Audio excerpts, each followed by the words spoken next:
days. So we put the tree up yesterday, and it's up in the house today.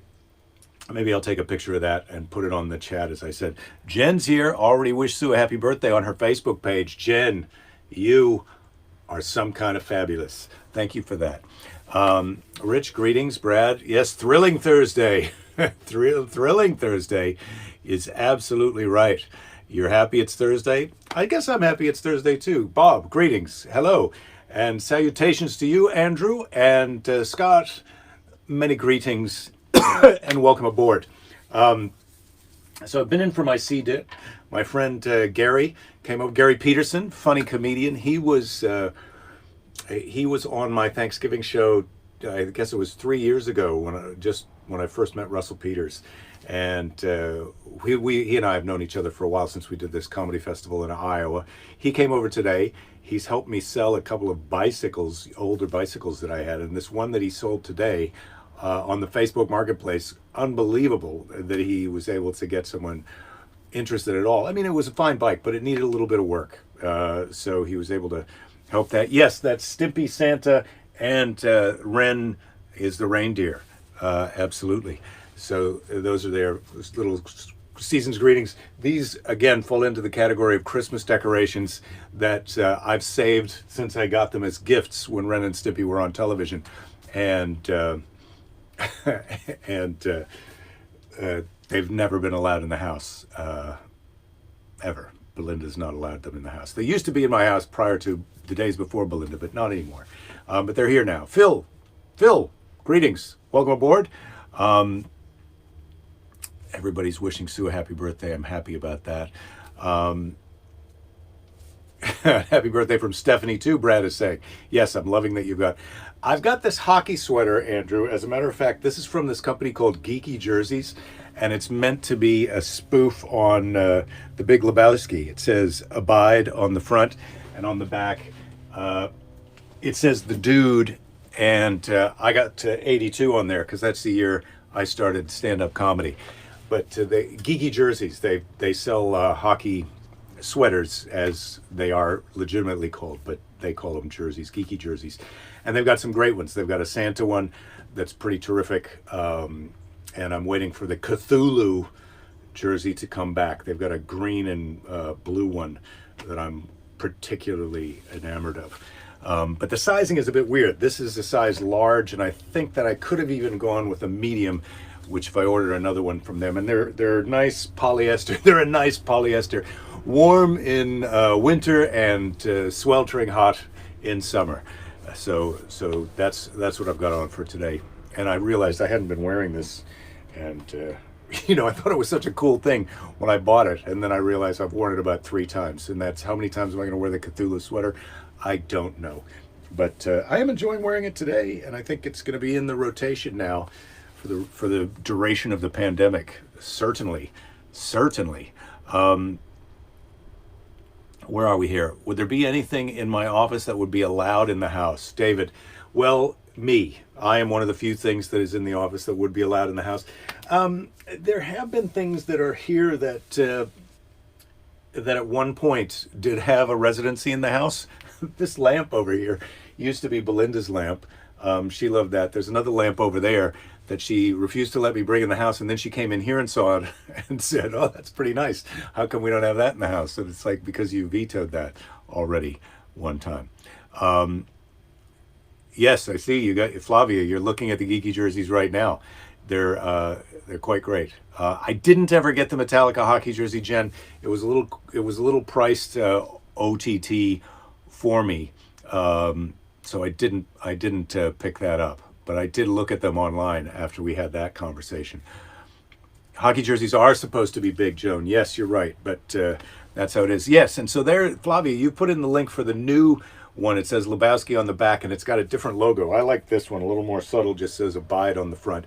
But yeah, that's the newer edition one in the chat there with, it's actually some bowling pins and a picture of,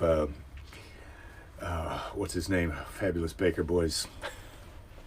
There's a Metallica jersey again. I'll have to check that out after the show. Will Lady Jerry be gracing us today? Andrew is asking. Well, she did say that she was going to show up, but I think time slips away from her. She has Thursdays, or First Fridays as we call it, are her days where she appears on Mark Thompson's radio show. So she's been busy doing that. Today she has to prep for it. They talk about environmental stuff. I've just finished a book, and I wrote down the name of it on a piece of paper that's right over there. I'm going to go get it. So I just finished reading a book entitled, and this is what happens. This is how I do it. We get the New York Times delivered on Sundays, and I read the book review. And if I see something I'm interested in, I see if it's available in the library app. So the public library had this book called Leave the World Behind by Rumaan Alam.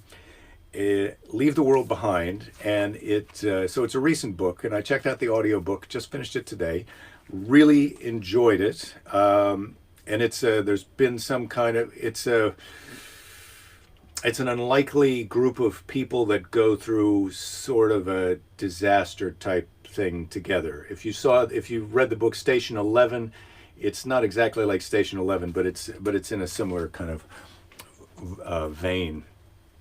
Dave's just in from kayaking, and he's freezing.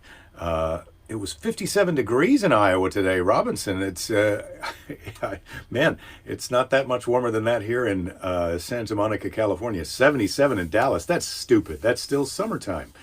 Keys, 70 degrees in Austin now. Pick. To what is the book entitled? To what is the book entitled? The book is entitled To My Attention for somewhere around 8.5 hours. That's what I paid to it. Leave the World Behind by Rumaan Alam. Leave the World Behind, Rumaan Alam. Rumaan-Alam. And yes, Scott, it is sweater season. Sweater season. It's apocalyptic book season. So Station 11 and Leave the World Behind are two books that you can read that are about apocalypti that are more severe than the current, however you describe what we're going through now. Can't wait to get my vaccination. I don't know when that's going to be happening, but I'm very excited to get my vaccination. I thought today I would 51 in La Crosse, Wisconsin. That's a nice day also.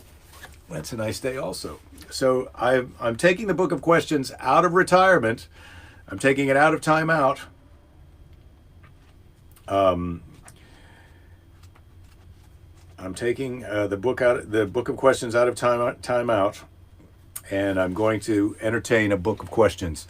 But maybe first I'm going to take a look at a little more of the weather. 52 was the high where Dave is, who just got back from kayaking. Just posted a couple of pics from a minute ago. Oh, in the group chat, I hope. But I can also check out your page. Maybe open with a little snark for my adoring audience. Oh, Andrew, would you like some snark? I can definitely get a little snark out of the snark book. Jen, you're scared of the vaccine? Well, yeah, I'm not. I have confidence in the vaccine vetting process, and let's face it, Jen. By the time we're able to get the vaccine, we're going to know whether or not it's safe, because they're going to have shot it into a shit ton of people already. Oh, here's a good piece of snark from Dennis Leary, comedian Dennis Leary. Life sucks. Get a fucking helmet, okay? He went to 10 on the old snark meter right away. 37 in Connecticut. Ooh, yeah, you lost the temperature contest, David. Keys, today you mixed 10 pounds of birdseed with some habanero sauce. I bet that was a good show. I feel like that's what you want to do to the squirrels. Get the those damn squirrels. Belinda Lady Jerry was very excited that we had 3 birds in the feeder yesterday. 4 birds at a time. It was rush hour at the bird feeder. Flavia, also scared of the vaccine a little bit. Well, yeah, okay. I feel like if you're scared, we're obviously in a position of entitlement, because we're going to be not entitled to get the vaccine until it's going to be vetted as fairly safe, because a lot of people have had it. Keys, you're a little scared if you know the history of the polio vaccine. They accidentally gave polio to 100,000 children. Well, hopefully nobody's getting polio from the coronavirus vaccine. And I think this is a different type of vaccine. These vaccines are RNA vaccines, and so they're not using a detoxified version of the actual virus to get you to have an immune response. They're doing it another way. But Peg says, I hope the vaccine is microchipped. It'll give you something in common with your cats. Oh, is that the idea that, they're saying, they're going to microchip us so they can track us? I got news for you. Everybody, paranoid people who are watching this on Facebook. They already know where you are and what you're doing and what you're watching. They don't need to put a microchip under your skin. They've got your effing phone. And if you've got your location services on, and you have to turn them on if you're using an Uber or any of those apps where you can track your children and know that they're not getting kidnapped in the trunk of a car, they know where you are. They know what you like. They know what you're doing. Cindy, COVID survivor, don't know if you want the vaccine too. Yeah, well, I guess there is that danger of being reinfected, but I thought if you had it, maybe you didn't need the vaccine. But yeah, I can understand if you've survived it, you wouldn't like to risk getting it again, but maybe that's why you would get that's why you would get the virus. Anyway, I'm not Dave is saying, yeah, right, I don't think there is dead viruses in this. Yeah, so, but I don't think, I know I'm not a scientist or a epidemiologist or a medical doctor, and I'm not sure about Dave, but let's face it, we're all stumbling around in the dark here, trying to figure out what we're going to do. But still love seeing your friends on Facebook who won't get the vaccine, but they used to buy blow and ecstasy from strangers in nightclubs 15 years ago. Yes, Rich, exactly. Let's take a look at the other risks we have taken in our past and the risks we are currently taking, and decide. Greetings, Michael from Switzerland. You are happy for the Brits to test the vaccine in case they get along well. We'll switch from fondue and schnapps to mRNA. Yes, it's an RNA vaccine is what I've heard. Although, let's just say between you and I, Michael, I look forward to having some fondue and schnapps along with my vaccine. And I think that's something that all of us here from the Daily Briefing can endorse, except for those of us who've sworn off alcohol. But a little peppermint schnapps is going to work in harmony with almost any vaccine you get. No matter where we move to, Iowa State always finds you and asks for money. Keys, yes, that is right, and that's with old school technology. Thank you, Darren, for wishing my sister Sue a happy birthday. It is her birthday. Dave also saying, now we know many COVID survivors here on the show. I'm glad that we brought this up because at our benefit the other night, a friend was in the after show VIP chat, and she has horrible asthma, and she's a COVID survivor. She was in Cedars Sinai Hospital for a week. She got the best treatment because I don't think she'd mind me telling you this. She's rich. And so she got she got the high-powered steroids, and she recovered, and she's fine. And her two sons and husband also got COVID, and they recovered at home, and they're fine now too. Dave had COVID in February. That's what he was saying. Rather chew glass while on fire and masturbating with sandpaper before going through that hot hell again. Dave, thank you and well put. And I'm going to read that again for those of our viewers who may be not wearing masks or not being as careful because they think it's not going to be that serious for them. You're rolling the dice or you're flipping a coin, whatever you're doing. But here's a person who has had COVID who's saying, I would rather chew glass while on fire and masturbating with sandpaper before going through that hot hell again.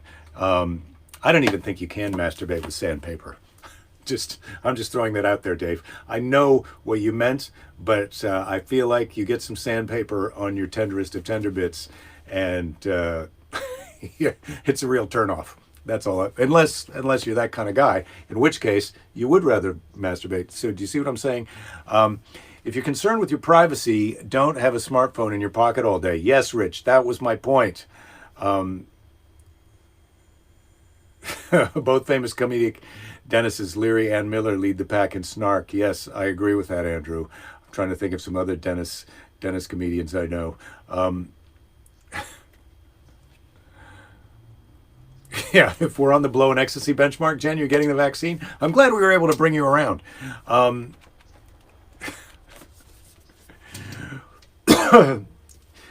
Darren, who's given some good advice before in the chat, risk versus benefit, get the vaccine. If you're concerned, screw the internet and media, contact your physician.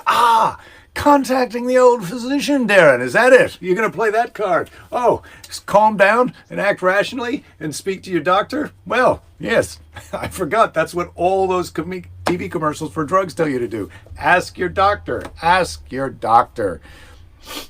Do it, risk versus benefit, I don't know, but I care about you. And I care about you too, Darren. I care about everybody who's listening here.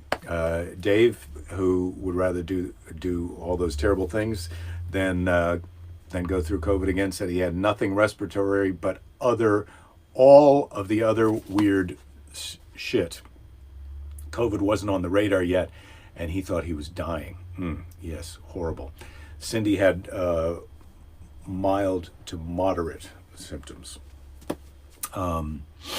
6 weeks of that hot hell, yes.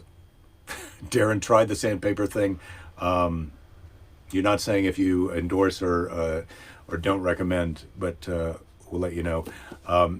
Todd is saying he'll take the vaccine as soon as possible if travel is going to require it. Yeah, well, I definitely think if you're thinking about increasing the amount of people you're in contact with, then the vaccine. If you're fine with staying at home and all that, then maybe you can hold off on the vaccine. Jen's neighbors have had it, and they had mild cases. Well, there you go. Listen to Sinatra's Master Painter from the Hills, and you tell me if it sounds like he isn't saying something else. Master Painter from the Hills. Yes, Thank you for that tip, Scott. That's a good way to spend our first Friday evening or Thursday night. I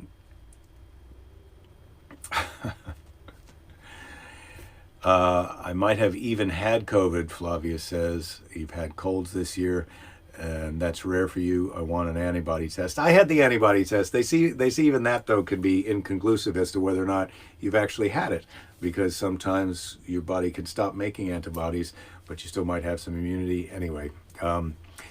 All right, that's enough of Varinus talk, I think. The problem with the virus is you don't know what it's going to do to you, and we don't know everything about it. Yeah, we don't know everything about it.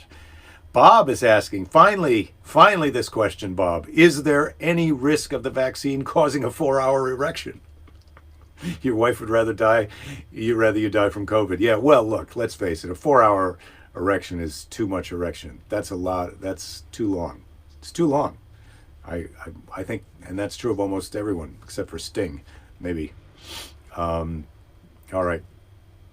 What am I making for Christmas dinner, Rachel? That is a good question. Thank you. And I've been thinking about that. Normally, since Hurricane Katrina, as you all know, I am a big New Orleans fan and an attendee of Jazz Fest for over 20 years. So after Hurricane Katrina, I switched my Christmas menu, which was always just rinse and repeat of my Thanksgiving menu. I switched my Christmas menu to a New Orleans menu. So I would make red beans and rice and shrimp etouffee. I started off with the recipes out of the Uglasich's cookbook, which was a great restaurant that I went to many times, and they've got a couple of cookbooks out. So highly recommend those. Uglisisch or ICH at the end. Uglasich's restaurant cookbook is terrific. So I'd make red beans and rice and shrimp etouffee. They're not too complicated. The etouffee requires a roux, and so I'm fairly okay at making a roux, and those are things that you can make and then have a big pot of. So when people show up, you kind of have rice. So you got the red beans and rice. You got rice to put under the shrimp etouffee. Then I do, in recent years, add the spinach madeleine, because that's also a great kind of southern recipe, and it's a vegetable. And then I have other people bring things like cornbread or a salad, or sometimes someone will bring some collard greens.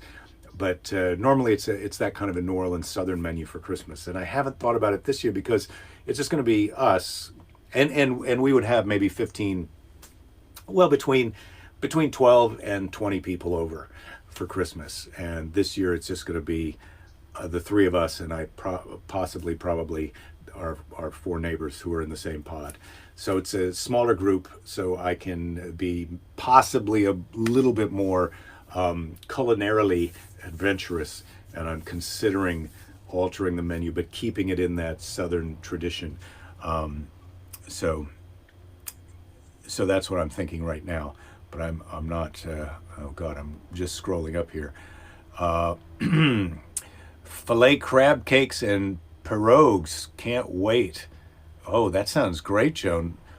Filet mignon, I'm guessing, crab cakes and pierogies. That sounds like a great Christmas. I'd love to be invited over for that, and I'd love to see a picture in the chat after Christmas. Good friend of Dave's had COVID, went through the same hell, but she entered an even deeper ring of hell than he did.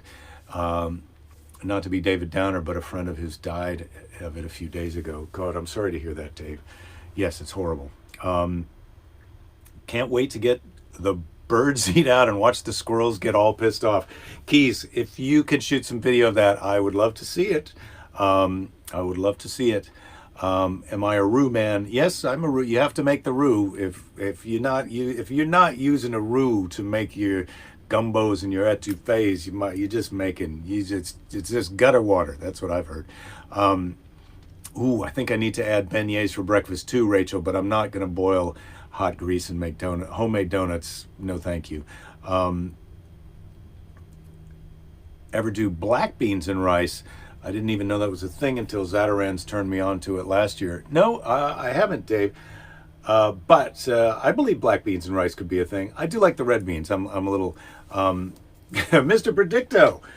Good question, Andrew. Mr. Predicto, are you going to be getting vaccinated this year for the coronavirus? Or not this year, but as soon as possible? Yes. Very simple. Mr. Predicto will be vaccinated. Cindy says they're Norwegians, always the same, meat, mashed potatoes, and left the menu. Okay. Keys wants to ask Mr. Predicto if he would like to come to Austin. I'm sure he would like to. I don't have to ask Mr. Predicto that, Keys. If I'm going to Austin, Mr. Predicto is going to go where I tell him to do. Small groups equals a good thing, Pick says. All of us need to stay in our bubbles. Yes, Pick. Yes, I agree.